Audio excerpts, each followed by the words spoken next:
It is your Classic Metal Show right here on theclassicmetalshow.com. That is brand new stuff from the Pretty Maids. That is Civilized Monsters. The new album is called KINGMAKER, and on the line right now we have got one civilized monster himself, the vocalist of Pretty Maids, Mr. Ronnie Atkins. Ronnie, how are you, man? I'm good, Chris, and you? Excellent. Can't complain, sir. Cool.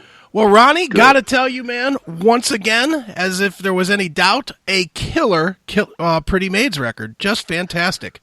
Thank you very much, man. Thank you. Sure. Thank you. Happy to hear that. Well, it's interesting, Ronnie, because, you guys had a lot of probably more critical acclaim on the last one, on Motherland, than I think I've ever seen for the band. I mean, it just seemed like the critics really, really loved it, and yet you followed it up with something even more intense and more hard-hitting, and I might argue one of the best ones in the history of the band. Well, yeah, I've done a lot of interviews lately, and it seems to be like the overall reaction. And to be honestly, I mean, I'm kind of surprised actually, but not surprised really. But I mean, it's always difficult to follow up an album that's been successful, But I mean, we tried that on Motherland, because the album before that, Pandemonium, was kind of the band that, kind of the album that got us back into the game. Sure. Kind of, And I don't know what happened, but, the last 5-6 years, I guess we just been lucky. I don't know. But I don't know. I mean, I'm just happy. I mean, I'm just glad people really like the stuff, because Sure. you always, even, sometimes during the process, you're a little uncertain. I mean, is this good enough, And we felt the same thing when we did Motherland, actually, during the process, But at the end of the day, we kind of, got it all together. Most important thing is that we actually, basically what we're doing, I mean, we're trying to please ourselves, actually, in writing, 10, 11 good songs. And I think we did that this time, absolutely. But you're always very keen to hear, the reaction from the fans and followers and the crowd, whatever, So we're happy. I mean, this is just like how Pretty Maids sounds in 2016. Sure. We didn't try to copy Motherland or anything. We just wrote like 10, 11 songs and trying to make them. With some good riffs, some good melodies, make them catchy, and then and here we are. Sure. It's just it just came pretty natural, actually. Sure. Now one of the interesting things, and this stretches all the way back to the beginning of the band, really, is that, and I'm gonna guess this is one of the things that I think has let you guys continue to make strong records, is that it doesn't seem like you guys rush. It seems like where a lot of bands, when they would make a comeback, so to speak, they would start pumping out records quickly to try and capture the momentum while it's hot. You guys have been pretty consistent about every 3 years releasing a record, which kind of gives you enough time to grow and maybe not put out music that is not quite developed yet or not quite up to the par that you've previously established. Do you see that or no? Yeah, I mean, basically, we wouldn't put out anything unless we were satisfied with it ourselves. Sure. Really, I mean, me and my partner in this band, Ken Hammond, who I've been writing songs with now for 35 years, actually. I also think we matured as songwriters, and when we know each other so very well, and we trust each other and we know what to expect from each other, kind of, and in that way, I mean. We both grew up with the kind of same musical background, and basically we're big pop freaks as well. We like all kinds of music. To us, a good song is a good song. Right. And some of the stuff is basically written on 2 acoustic guitars. And I mean, there are songs in the album that are basically pop songs. If you take songs like Heaven's Little Devil, it's basically just a pop song. And the challenge is like turning a pop song into a rock song, put some distorted guitars on it and, see how it develops during the production. That's pretty exciting, actually. Sure. But I mean, we wouldn't release anything unless we were satisfied with it ourselves, really. And we're, in that way, we're not in a rush, because if you do an album, you've got the capability to, to tour for a while with it. And, that's what we really want to do. We want to get out on the road, and, but we still have the kind of magic and, we love what we do, and hopefully people can hear it on the record, so. Yeah. Sure. When you are writing the songs, and especially like you were saying that you and Ken will sit down with some acoustic guitars and write it, Do you hear in your own, and this is from a guy that's a failed songwriter, because I stink at it. That's why I'm interviewing instead of singing. Okay. But, you know, as somebody that has written some songs unsuccessfully, I know I always sort of had an idea of what I wanted it to sound like, even if I was, you know, I was more of a drummer type, so I'd be tapping it out more than, you know, acoustic guitar. But I'm sure it's the same concept, where I sort of had a vision, even if I didn't have the instrumentation for it. Do you have that, or do you start just and see where it goes? Well, you see, I mean, these days we just write, you know, what comes to us. You know, it works the way that if I have an idea, I'll record it on my iPhone, you know, and I'll send it to Kenny, and Kenny might have an idea to add to that and send it back to me, or something like that, or the other way around. I mean, that's what I said before. I think during the years, I mean, when you, it's like an old marriage, really, you know. Okay. You work with somebody, you know, and had a close relationship, not just musical, but also socially, for 35 years. It's kind of, we just know each other so well. And it's like, if he comes up with a riff and I start on with a melody and do the vocal, whatever, you know, we just look at each other, you know, and you know, like nod at each other. You know? So that's what I'm trying to say. I mean, we know each other so well, and I also think in the latter years we matured very much as songwriters, I guess. But it's not like we try to copy the last album or anything like that. I mean, we might have done that. I remember when we did the Future World album. I remember we said we had this album out before that called Red Hot and Heavy, and that was very much the album, as far as I'm concerned, that where the band kind of defined ourselves, you know, found our style and stuff like the mix between riffs and melodies and keyboards, guitars, vocals, you know, all that stuff. Right. So when we did Future World, I think we probably more or less tried to copy Red Hot and Heavy. We said we have to have a song like Red Hot and Heavy, which at that point already were like some kind of an anthem song for us. Right. So we said, we got to write a song like that, and we did. We Came to Rock, you know, from the Future World album. But we wouldn't do that today. We just write what comes to us, you know, and try to get inspired what else is happening on the scene. Maybe Kenny's probably a little bit more up on the beat when it comes to all the new bands than I am. Sure. I'm just basically a you know, an old pop fan, and I tend to go back listen to my old Black Sabbath records and stuff like that, you know, all that Zeppelin records, you know, or whatever happened in the 70s and the new wave of British heavy metal from the 80s, you know. But we always been like, we were to the heavy shit, you know. We loved that when we grew up, and we also loved bands like Foreigner, you know, Journey, Toto, and the American AOR kind of thing. Sure. So that's why we always had like a foot in each camp, kind of, you know, that we did the more commercial, the poppish thing, right, and we did the more heavy riff-oriented stuff, you know, and that's where we are today. We're still there. We just tried to update our sound, and we found a producer in Jacob Hansen who's producing the albums in recent years, you know, and he's done a great job. So we started detuning guitars and stuff like that, you know, to give it a more massive sound. Sure. And we're happy about it. We just got a great relationship working with this guy and the whole band, basically, you know. Sure. So. Well, you mentioned Jacob, and certainly people know him recently for working with Volbeat. You know, does he understand the history of it? He obviously does, but I'll ask you as somebody who's working with him, does he understand the history of the band so that he knows what to try and guide you to? Yeah, but you know, it's a funny story. It was actually Michael Bolton, you know, from Volbeat, who actually recommended him. Okay. And then we had a meeting back in late 2009, just before we recorded the Pandemonium album, and you know, we just had a meeting and we just kind of clicked, you know. And he grew up with Future World and stuff like that in the 80s, but he hadn't really. He didn't know a lot of the stuff I think we did in the 90s and stuff like that. But he thought it would be interesting to work with us. And it was just like that. And then we just, you know, kind of clicked. We had the same share of, same sense of sick humor. And, you know, that it helps, you know.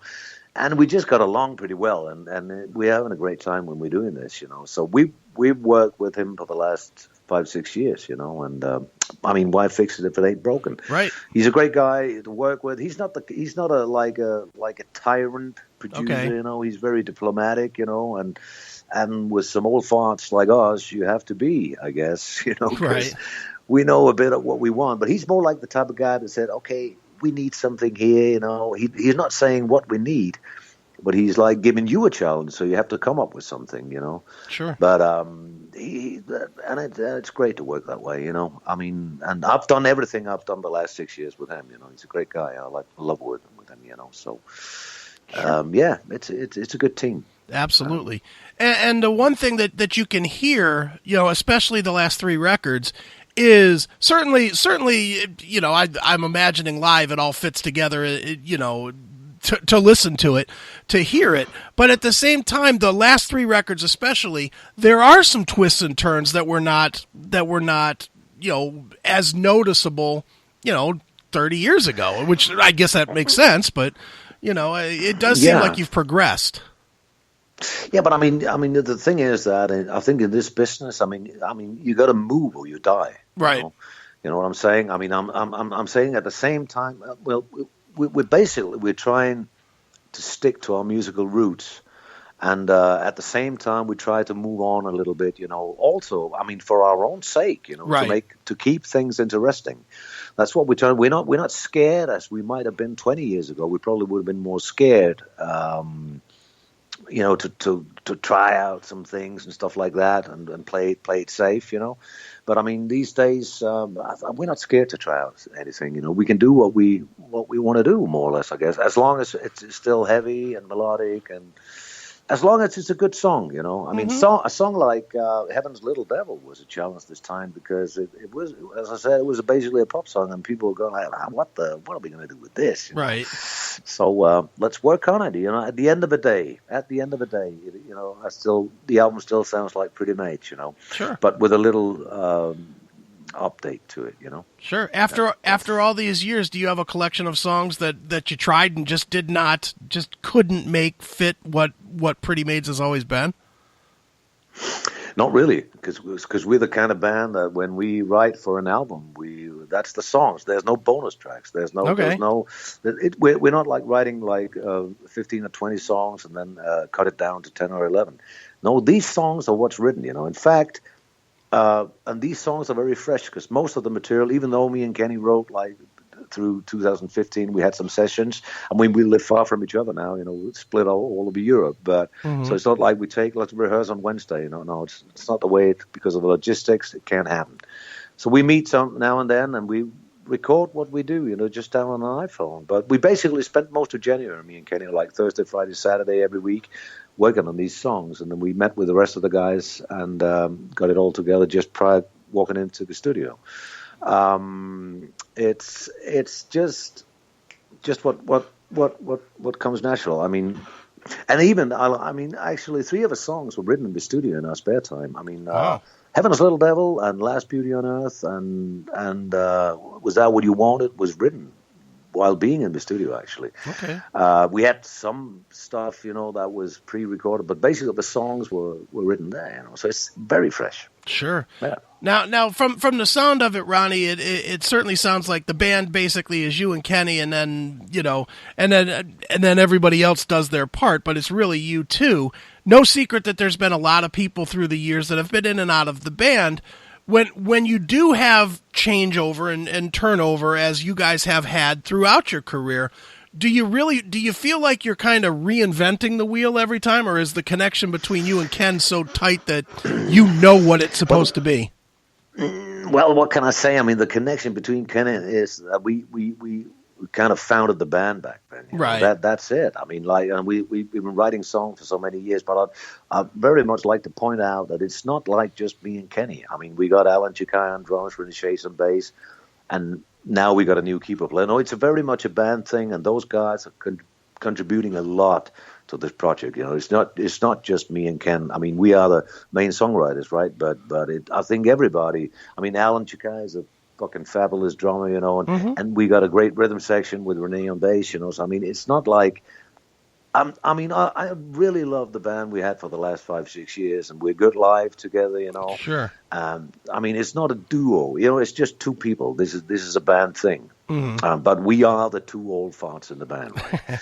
But it's very much a band thing, also on a social level, because I mean, if you're getting together socially, it really helps everything. Also, when you're on a tour bus for 5-6 weeks, so I definitely won't take credit on me and Kenny's behalf for being the whole band, because we're not. Sure. Of course, we could. I mean, if the other guys left, we could continue because we got the name and stuff like that. But what I really love about the lineup we had the last 5-6 years is that it's really a band thing, Sure. Do you feel like it, because there's a lot of it's a big controversy kind of a thing in a way, that there's a lot of bands that are go out there with just like one guy that was in the band originally, and people question if that's truly the band. Now, obviously, with you and Ken, you guys wrote all the material, so it's always going to be that way. But do you think that? I guess what my question is: do you think that if nothing else, what actually makes a band is having the primary songwriters still within the band? Well, we've done. I mean, through these 35 years, as you said, we had a couple of different lineups, and we're still here. So that in itself says that if we decide to do that, what I'm saying is that I think sometimes you go see a band, there's only one remaining member from the original lineup. I mean, sure. What can I say? I don't know if that's right all the time. I'm not sure. I think so, but I mean. What can I say? I think it's a very bad signal every time a band. Well, every time you change lineup, I don't like that. Especially not as I've grown older. Sure. But I mean, I'd like it sends out I think a bad signal. Kind of. And I'd like to maintain the band we have now. Absolutely. Because sure. Otherwise, because I love the guys. It's not just like a professional relationship. It's also a social relationship. And I think if you're having a socially good relationship, you get that energy and that kind of love, whatever it is. I mean, you don't necessarily have to love each other, But if you've got a really strong friendship, you can't fool an audience, because people can see it. People can see that those guys up on that stage, they actually enjoy what they're doing. Sure. That's what I love about the lineup we have right now. Absolutely.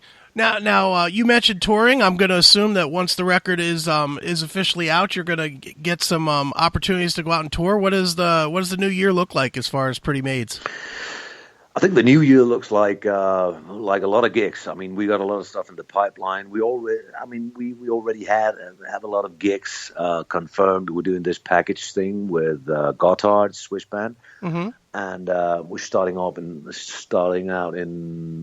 the beginning of February, and on 6 weeks ahead or something. And we got some some full show gigs in between. We got a lot of festivals coming up next year, and we just got a lot of stuff in the pipeline. And these things will be announced within months, I guess. So it's got to be a hectic touring year for Pretty Maids next year, absolutely. And I mean, with KINGMAKER, who right now, as far as I'm concerned, and as far as the feedback I've had and the reviews I've read so far, is having a real good reception. So, yeah, it looks like a good year. Excellent. Hopefully. Well, as we said, the new album is called KINGMAKER. It is the Pretty Maids, and Ronnie, as a tradition on the show, we always let the artists pick a song from the new record to close the interview out with, and maybe tell us a story about it. So, what would you like us to wrap this one up with? Wow, it's always difficult. It's like picking which one of your kids is the favorite, right? Well, I've got I like a lot of the stuff on that album. I think, it's difficult. I mean, because I like the songs for various reasons, and for various vibes and moods they have. But let's play this one then. This is for all the girls out there. It's called "Last Beauty on Earth." All right, well, let's check it out right now. This is Last Beauty on Earth. It's the Pretty Maids right here on your Classic Metal Show.